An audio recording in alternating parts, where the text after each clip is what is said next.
So my name is Brandon. I'm a used car dealer that sells cars that are $5,000 and under.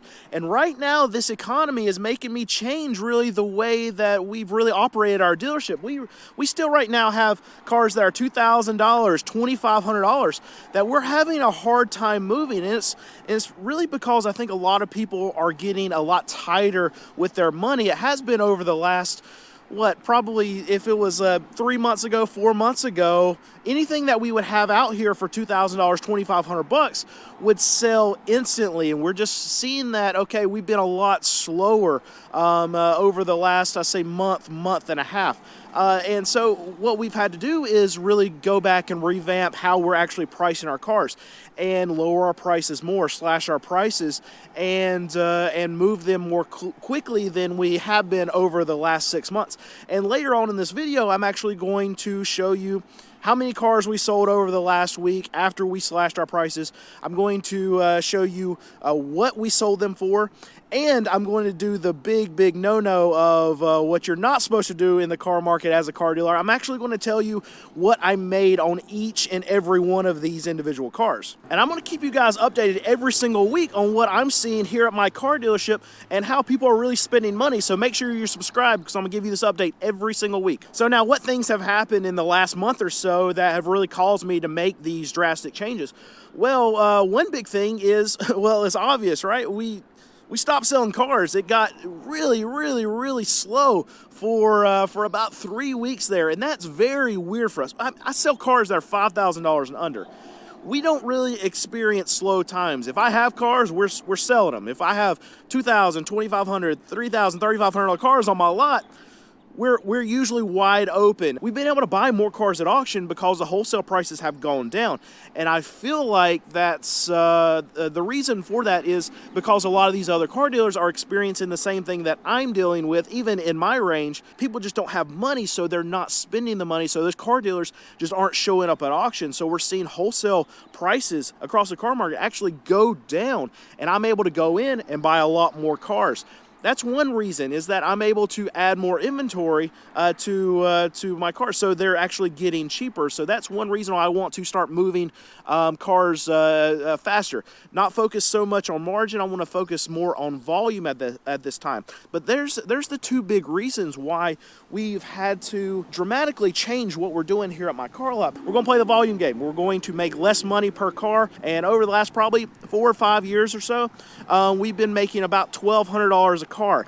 And that's probably not going to be my reality going forward. And later on, when I actually go through the cars that we've sold, then you'll see what my average is on those cars. I broke it out, and from our price cuts, you can see how much less now I'm making on my cars versus what I would traditionally make. All right, now, so what did we actually do to change? Well, what I did was the inventory that we had sitting out on our lot that we had for more than about 2 weeks, well, we went ahead and started cutting those prices. And when we do price cuts, we cut by $500 a time.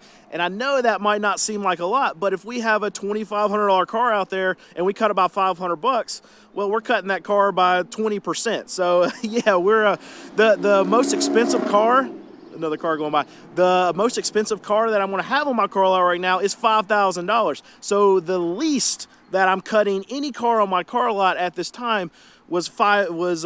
$500 of 5,000, 10%. So that's the lowest percentage cut that I actually went through and did on this inventory that's been sitting. Another thing that we changed is the frequency of how fast that we're actually going to cut our prices. During tax time, when it was hard for us to get cars to be able to reload our stock, well, we really weren't cutting prices because we couldn't really replace those cars with new cars at the auction because prices were too high. I wasn't going to pay it. I don't feel like the margin was there. During that time period, we also don't cut our prices because we're just not going to be able to replace them. But now you can see behind me, we've been able to actually buy stock. These cars are all in recon right now, and they'll be coming out for sale next week. So we're able to resupply our cars right now, and that's a big reason for our movement, and why I want to stay on top of actual price cuts. Was if I have something sitting out here for 2-3 weeks, we got to get it going, because the market's telling us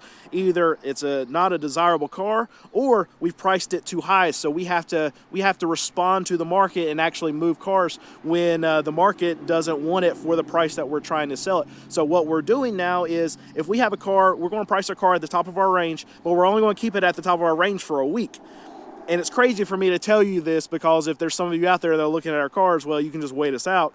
You take it a gamble because the car might sell, but you can wait us out these time intervals that I'm actually telling you, and you can see the prices drop. But our first time interval, we'll try to make about $1,500 on a car. We'll round it to whatever the closest whole number is. I like to price my cars at $2,500, $3,000, $3,500, $4,000. I think it's round numbers are easy, and I've never done the like $39.99. I think that's crap. I know that there's a psychological thing there, and they do it in retail for a reason. I don't like it. Feels like I'm trying to trick the customer if I put 99 on the end of a car. I'm not doing that.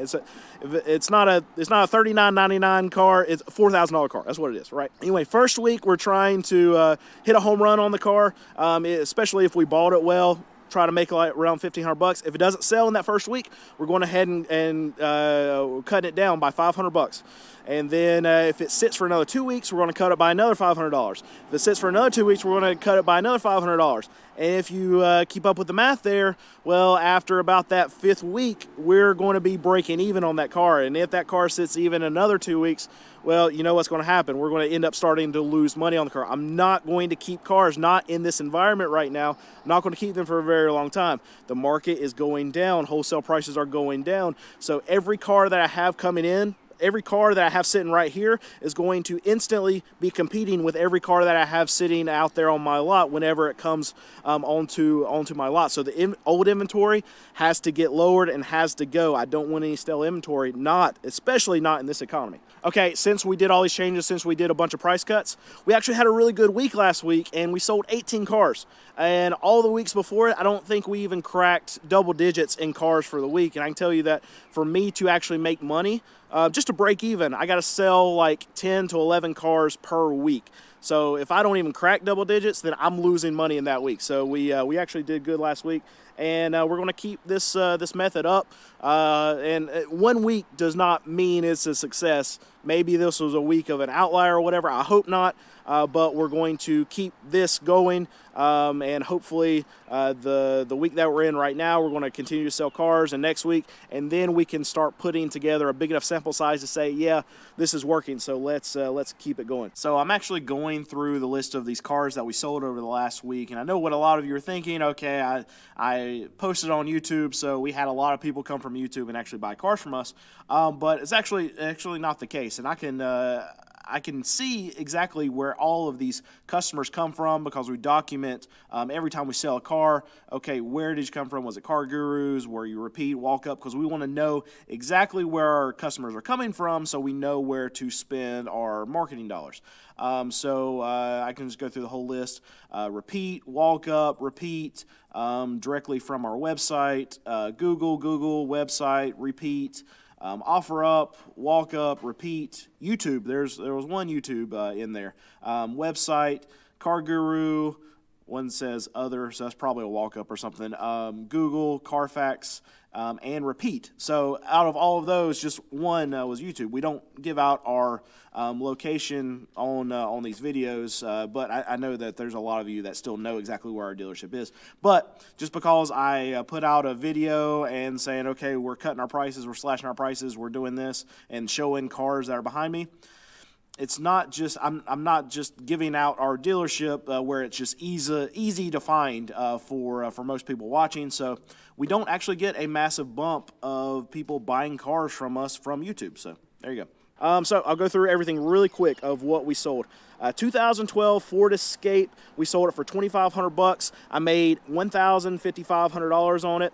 2011 Toyota Camry, sold it for $4,500. I made $1,425 on it, so we hit a home run on that one. That was a good car. You can see how our average gets pulled down on this next car. 2003 Toyota Avalon. This one only had like 150,000 miles. This car blew me away. We had to mark it down to sell it at $3,500. I only made $247 on it. So you can see how my average can be around that $1,200 to $1,000. Even though I'm making $1,500 on some cars, I'm going to make $300 on some other cars that just don't move. 2012 Subaru Forester, we sold it for $4,259. They must have negotiated on that one. Made $1,394 on it. A 2012 Ford Escape, $3,500. We made $1,500 on it. 2007 Toyota Camry, we sold it for $4,000. We made $925 on it. 2005 a Chrysler Town and Country, we sold it for $2,500. We made $446 on it. A 2013 Subaru Outback, sold it for $4,300. We made $1,400 on it. A 2010 Chrysler Sebring, sold it for $3,000. We made $1,000 on it. A 2005 Saturn Vue. Saturn Vue. I don't like them. We still buy them because they seem to be halfway decent cars, just like the Chevy Equinox. $3,000, and we can buy them and sell them cheap too. And we made $1,200 on it. 2003 Toyota Camry. Camrys are my favorite cars to buy. $3,500 is what we sold it for. We made $1,300 on it. A 2011 Subaru Outback. We sold it for $4,000 and made $1,600 on that. That was a home run. 2007 Kia Sorento, we sold it for $2,500. We made $335 on that. Not good. 2006 Chevy HHR, $3,000, and we sold it for $3,000. We made $955. 2005 Toyota Camry, we sold it for $2,500. That's one that blew me away. I think I showed it to you in last week's video, that we had it $2,500 and it took us forever to sell it, and I don't know why. We made $671 on it. 2004 Hyundai Santa Fe, we sold it for $3,000. We made $1,366 on it. This is another one that blew me away. It was a very, very clean 2000 Chevy S10. Usually any trucks, if we can have them for under $5,000, they move instantly. That one we had for a long time, and we had to mark it down to $4,000, and we only made $414 on it. A 2013 Chevy Malibu, we sold it for $4,000, and I made $1,100 on it. So if you take all those cars, there's 18 of them, divided by 18, my average profit on all, this is gross, this is before payroll, everything else, so just keep that in mind too, $1,036.22.